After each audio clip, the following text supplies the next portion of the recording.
네, 안녕하세요. 반갑습니다. 레벨업입니다. 우선은 미국 ETF 이슈부터 먼저 보고 가도록 하겠습니다. 지금 이더리움 ETF 자금 유출액에 관한 기사인데요. 제가 알아본 결과 이더리움 ETF에서 자금이 생각보다 많이 유입이 되고 있냐면요.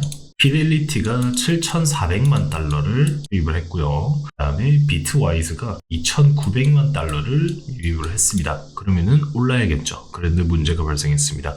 자, 그레이스케일입니다. 그레이스케일이 얼마를 팔아줬겠냐면요. 그레이스케일이 1억 3천만 달러를 팔아줬습니다. 그러니까 그레이스케일이 혼자서 엄청나게 팔았기 때문에 다른 펀드들이 넣은 만큼 상쇄돼가지고 그 이상이 상쇄돼가지고 흘러버렸어요. 근데 우리가 알아야 될 게 뭡니까? 그러면은 다른 펀드들은 굉장히 긍정적으로 매수 자금이 들어오고 있는 건데 그레이스케일 혼자서 갑자기 반대처럼 움직여가지고 그런 거다, 그렇죠? 그러니까 전체적인 추세는 업이다.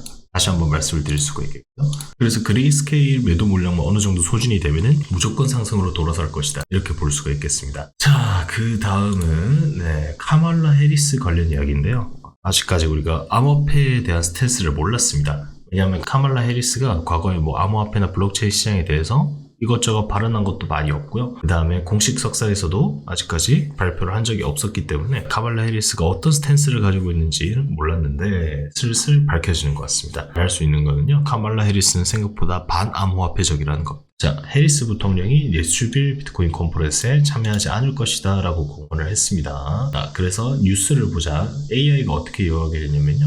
민주당의 가상자산 정책과 블록체인 기술에 대한 다소 비판적인 입장을 나타낸 것으로 전했다. 온갖 공화당 인사들 다 참여하고 그 다음에 민주당 인사들도 대놓고 이런 식으로 보이콧을 하거나 패싱을 하진 않았는데 카말라 해리스 같은 경우 굉장히 안 좋은 시선을 가지고 있다. 암호화폐 업계에 이렇게 말씀을 좀 드릴 수가 있겠습니다. 놀랄 일이 아니다. 개발자를 억압하고 가상자산 업계를 외국으로 내몰면서 작업 측면을 공격하는 겁니다. 이런 식으로 돌아서 말을 했는데요. 카말라 해리스 굉장히 좀 암호화폐를 죽이려는 웃음이죠.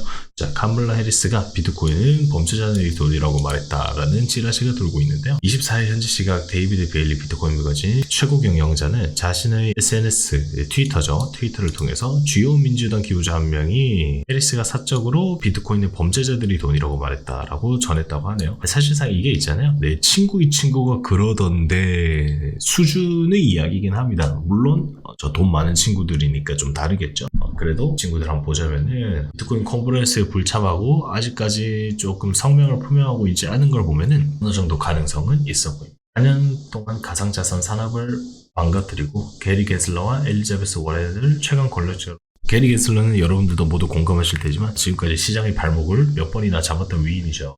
그리고 역시나 이야기는 나오고 컨퍼런스에 참여하지 않았다. 반면에 공화당 인사들은 현재 지금 컨퍼런스에 참여를 적극적으로 하고 있고요. 적극적으로 생태계도 확보하려고 하고 있고 관련 법안도 발표하려고 준비 중입니다. 그러니까 이제 우리가 알 수 있는 건 뭐냐면은 누가 나쁘다, 누가 착하다 이런 건 아닌데 확실하게 암호화폐에 친화적인 거는 공화당이다 이렇게 생각을 할 수가 있고 공화당이 된다면은 무난하게 오르겠지만 만약에 민주당이 당선된다면은 어느 정도 조정이 있거나 정책적으로 브레이크가 걸릴 가능성이 높겠습니다. 자, 그런데 비트코인이랑 이더리움은 하락폭이 좀 나왔었지만 보시면은 이런 식으로 중요 자리에서 비트코인은 반등이 좀 나와주고 있는 모습이고요. 그 다음에 이더리움은 아무래도 그레이스케일의 매도가 너무 거셌기 때문에 비트코인보다 상대적으로 낙폭이 좀 큰 모습 보여주고 있습니다. 하지만 사실 지금 이게 얘네들이 전부 다 팔고 있는 게 아니에요. 매도 추세에 있는 게 아니고 모두 다 수급이 잘 들어오고 있고 매수 추세에 있는데 그레이스케일 혼자서 갑자기 삐딱선을 탄 거라 가지고요. 그레이스케일이 매도 물량이 전부 소진되거나 조금만 돌아서 준다면은 바로 급격하게 오를 수 있는 이더리움이겠습니다. 자, 그래서 이더리움 같은 경우에도